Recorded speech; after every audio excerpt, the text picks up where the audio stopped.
is already being hailed as one of the best Magic the Gathering sets in recent years. Not only is the set jam-packed with sweet designs for a wide variety of formats and strategies, but the limited format, from sealed to draft, looks fantastic too. But whether you are headed to your local game store for pre-release, or just participating in a draft at Friday Night Magic, a new limited environment such as this can be daunting. Don't worry though, whether you are playing sealed or participating in a Bloomburrow draft, Tolarian Community College is here to help. This video is meant to serve as a guide to your first few drafts of Bloomburrow Limited. The guide will assume you already know how to draft a Magic the Gathering set and that you are aware of some basic strategy. Removal is good, evasive creatures are good, card advantage is good. If you would like a reminder from square one, you can always view our New Players Draft Guide video here. The information contained in this video will also be useful if you are participating in a Bloomburrow pre-release, but it is primarily focused on drafting the set.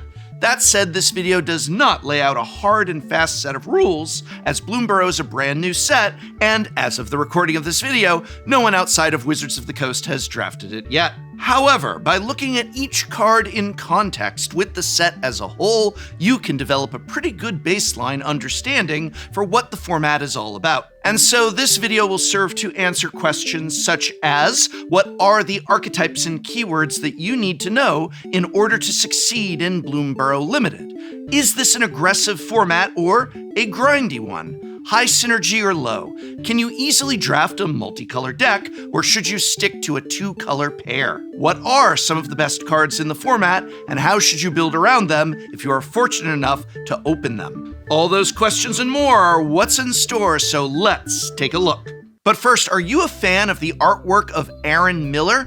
Aaron has created some of the most iconic Magic the Gathering card art over the years, including, but not limited to, one of the best partner commanders, Crom, Ludovic's Opus, as well as the gorgeous Judge promo of Enlightened Tutor, my personal favorite commander, Cassetto, and so many more awesome pieces over the years. Well, now Aaron Miller has launched a Kickstarter for limited edition playmats, as well as sweet custom tokens, featuring his amazing artwork. His Kickstarter is called Crombat, and it's the sponsor of today's video. Aaron Miller's Kickstarter has a ton of different tiers of support for a variety of pledge amounts starting at just $30, which will get you 15 custom foil tokens and one mystery artist proof card from Aaron Miller's collection. Check out these tokens. There's treasure tokens, storm count tokens, bird tokens, and evocative floating mana tokens for each color of mana. Simply gorgeous. Oh, and this also includes colorless for all you Eldrazi fans out there. For $40, you can sign up for his Pick One Playmat tier to receive a high-quality playmat of your choice, or $75 to pick 2 playmats. Every tier also comes with that mystery artist proof card from Aaron Miller's collection. And just look at this amazing playmat art. Decadent Dragon from Wilds of Eldraine, Enlightened Tutor from that beautiful Judge promo card, and of course, Crom, the zombie horror himself, or should I say the Crombie horror himself. What's that?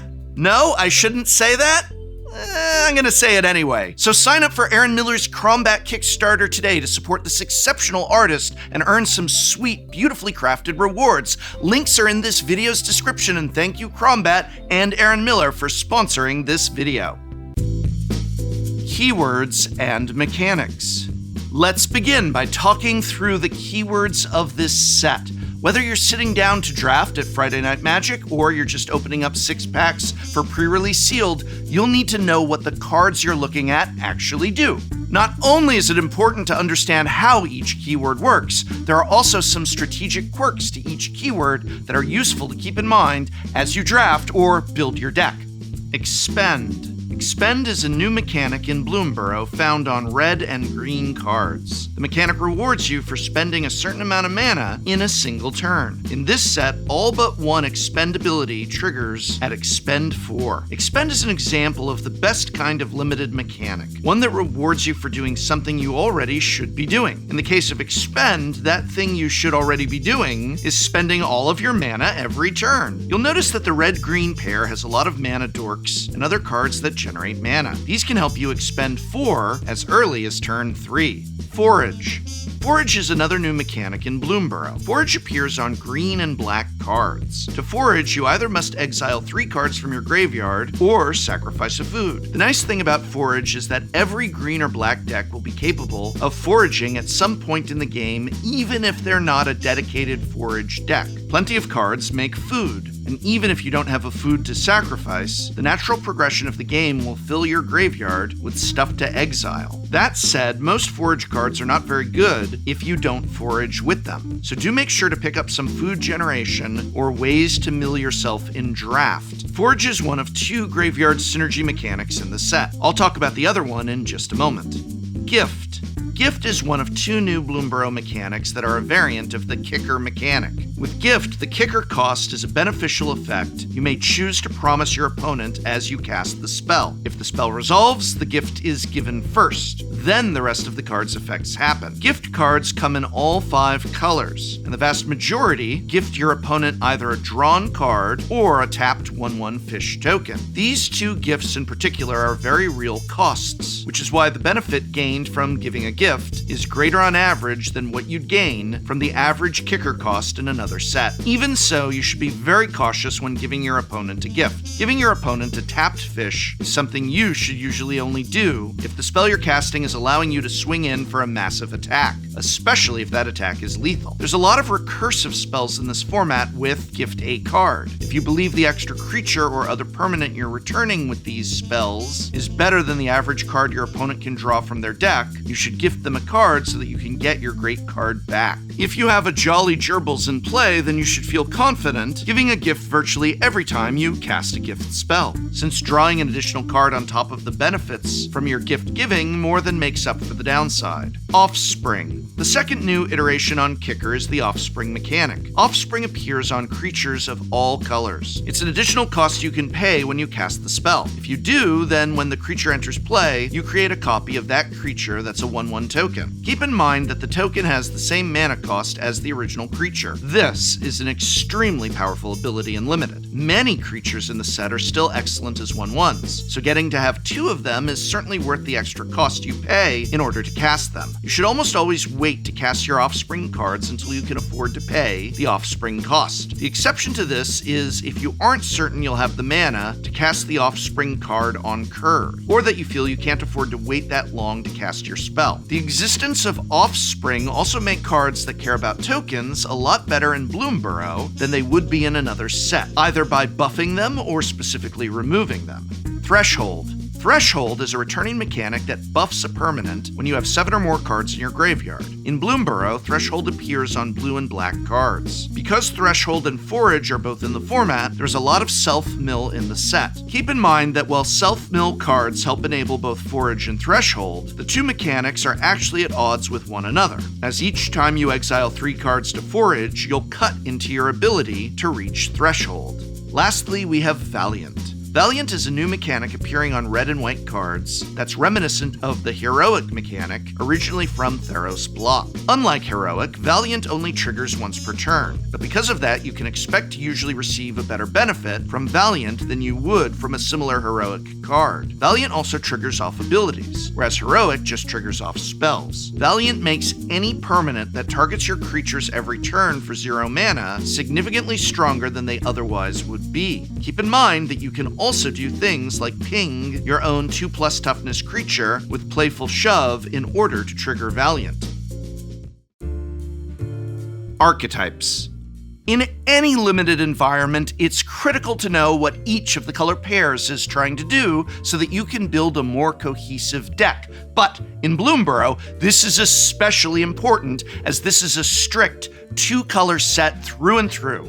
Each of the 10 archetypes gets better the more you can build synergistically. All 10 color pairs are represented in Bloomburrow, and each has a creature type associated with it. This is a format that really rewards picking a color pair early and sticking with it, though there are a few aspects to the format that help a lot with that goal. Every color pair has a gold legend at rare, a gold mentor at uncommon, and a useful role player hybrid card at common. You'll usually be happy with 1 to 2 copies of the hybrid common in your deck, and as many copies of the gold uncommon as you can get your hands on. Lastly, every color has 2 common creatures that each neatly fit into 2 archetypes, complete with 2 animal creature types. These creatures find the common ground between the 2 game plans they straddle, and are usually worth running if you find yourself in either archetype. All 10 of these creatures have the word duo in the name. Red and Black is the Lizard Life Loss aggro deck. This Rakdos deck is an aggressive lizard deck with cards that get more powerful if your opponent has lost life this turn. You should be looking for cards that can damage your opponent reliably, especially outside of combat. Red and Green is a raccoon deck built around the expend 4 mechanic. Offspring is at its best in this archetype, as it's a very easy way to spend 4 mana. Consider holding off on casting additional spells after you've spent 4 mana in a turn if you think you're at risk of not being able to expend 4 on your next turn. Green and White is the Rabbit Tokens Go Wide deck. This Selesnya deck is an aggressive rabbit deck, fittingly intended to multiply a large board of creatures, especially tokens. Harvestrite Host is a fantastic card in this deck if you can reliably draw cards off of it. Hop to it, Head of the Homestead, and any rabbit with Offspring each draw a card off Harvestrite Host single-handedly. Blue and White is the Bird Flyers Matter deck. This Azurius deck is a flying matters deck with enough birds to give Alfred Hitchcock nightmares. Specifically, this archetype tries to combine creatures that have flying with creatures that don't. The synergy here is somewhat loose in my opinion, but do keep an eye out for white bats going around the table in addition to birds, since there is some natural synergy there. Blue and Black is the Rats at the Threshold deck. This Dimir deck is a rats deck, though there's not a ton of rat synergy within the archetype. This is an attrition-based control deck that gets stronger when you've reached Threshold. Black is a much stronger color than blue in this format, so your deck should have more black cards than blue. Green and Black is the Squirrel's Forage Value deck. This Golgari deck is a mid-range squirrel deck built around graveyard recursion and foraging. If you have the choice between sacrificing food or exiling cards from your yard to forage, you should basically always sacrifice food. Blue and Green is the Frogs Bounce and Blink deck. This Simic deck is a frog deck that abuses Enter's effects by blinking and bouncing your own creatures. This deck is highly synergistic, but it also requires a lot of moving pieces to work. If you notice you're not wheeling many frogs in the second half of pack 1, consider hopping off the Simic ship and into an adjacent color pair. Blue and Red is the Otters and Spells deck. This Is It Otters deck is a Spells Matter archetype as usual. Several of the otters have good enter the battlefield effects, so keep an eye out for cross-archetype synergies between this deck and Simic frogs. Otterball Antics is a nice way to trigger prowess while also creating an additional prowess creature. Red and White is the Brave Mice aggro deck. This Boros deck is an aggressive mouse kindred deck with lots of creatures with Valiant. Though Valiant does work with combat tricks and other pump spells, I recommend using creatures with repeatable abilities for the bulk of your Valiant needs. Thistledown Players is a prime example of this. A 3/3 with pseudo-vigilance at face value that can be used to trigger your best Valiant creature every turn. Despite being a raccoon, Raccoon Rallier does the same thing. Black and White is the Bats Life Total is a Resource deck. This Orzhov deck is full of bats that get stronger when you gain or lose life on your turn. It's a lot easier to gain life than it is to intentionally lose it. In this deck, the life you lose from the common removal spell Nocturnal Hunger is actually an upside.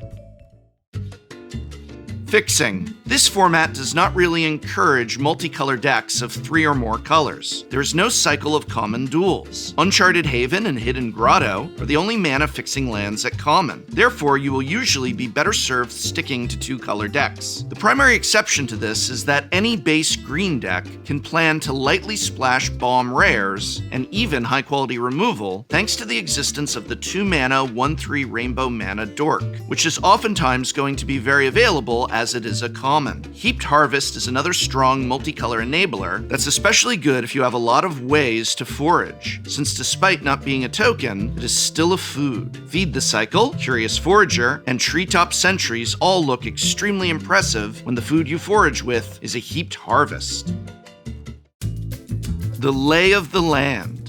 The best way to succeed in a limited environment is to know what you're up against. The better you understand the format, be it aggressive, grindy, fast, slow, and so on, the better you'll draft and the more prepared you'll be to face your opponent's decks.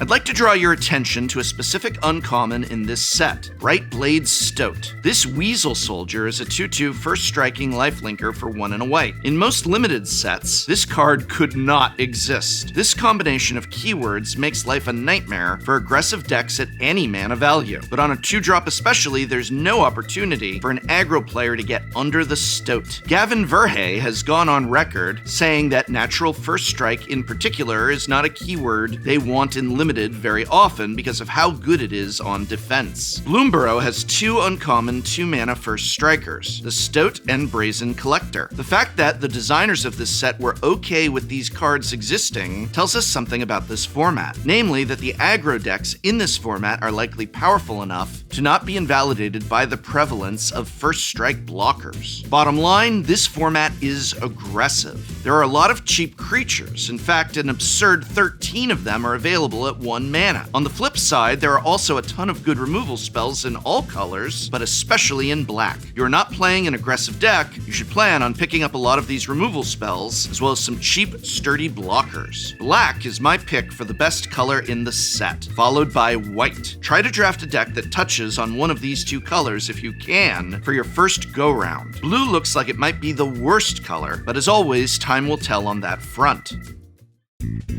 Bombs to look out for. Recognizing when you've opened a bomb card is an important skill in Limited.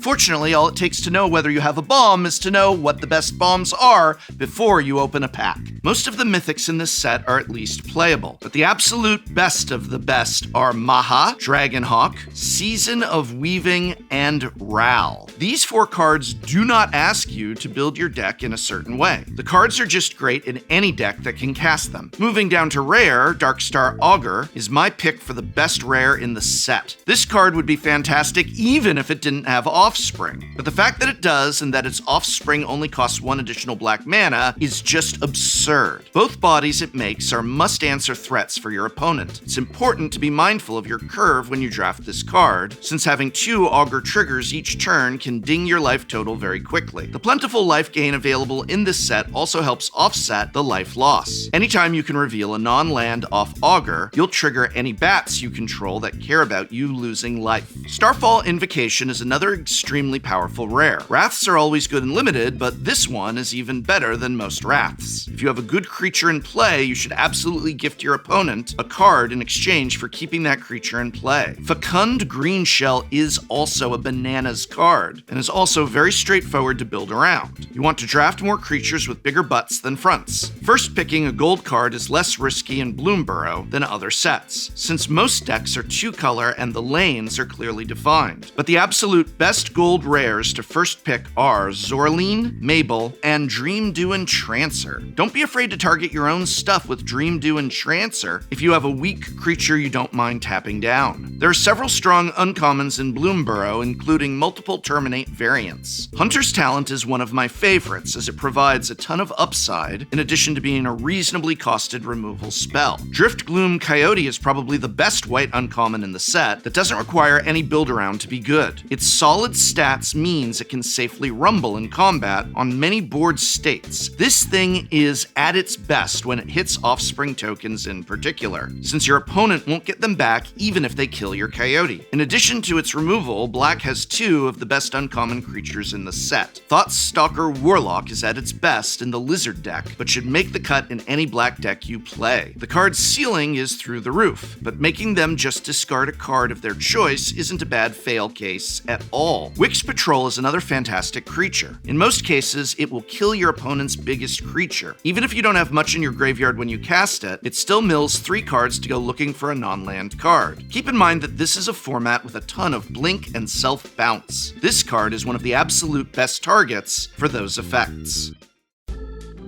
Bonus Sheet Special Guests. The Special Guests bonus sheet is part of every limited environment now. The cards on this sheet are very rare, so don't spend too much time thinking about them. But because there are a few cards on the sheet that are on par with, or even stronger than, many of the most powerful cards in the main set, it's worth mentioning them. In my evaluation, cards like Swords to Plowshares, Sword of Fire and Ice, and Toski, Bearer of Secrets are all worth first picking over any card in the main set. Also, Sylvan Tutor is currently a $40 card, so I'm not advocating for rare drafting necessarily, but I'm also not telling you not to. I just want you to know your options, and that that's a $40 card. And there you have it, everything you need to know before going into Bloomburrow Limited. Whether you are playing in a pre-release event, sealed, or just participating in a draft, I hope very much this video has been of some help to you. You can help me out greatly just by remembering to subscribe, leaving a comment, hitting that like button, or watching another video. Our new players' guides to draft and sealed are of course great starting places, or you could just enjoy seeing Magic played by watching our gameplay series Shuffle Up and Play, where we have drafted both a vintage cube and a peasant cube, so those episodes may be of some interest to you. And remember, Aaron Miller's Kickstarter is live now, so if you love this celebrated Magic the Gathering artist and want to pick up these cool tokens, playmats, and more, all you need to do is follow the links in this video's description, and you can show your support as well as pick up these cool items over at the Cromback Kickstarter today. Beautiful Magic the Gathering art from an exceptional Magic the Gathering artist. And thank you, Aaron Miller, for sponsoring today's video.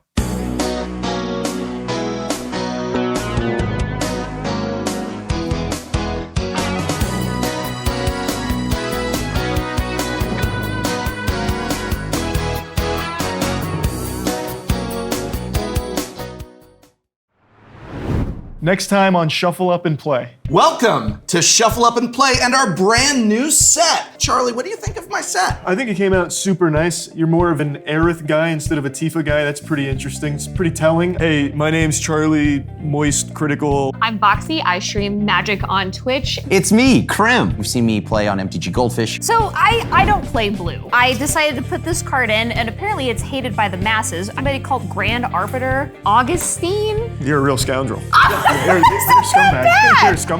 I thought this was gonna be a fun game of Magic. Yeah. If you want to give me a light tap. It's not a light tap though. It's like a dominatrix like. Safe I word. like Safe the word. light Safe word. Safe word, safe word, safe word. Safe word. Safe word. Krim, I'm gonna- please, can you get rid of the Grand Arbiter? It is Chun-Li that will kick our faces in. I will kick your face in. Yes! This is chat's fault. I didn't do this. Yeah, blame chat, all right. Yes, this is chat.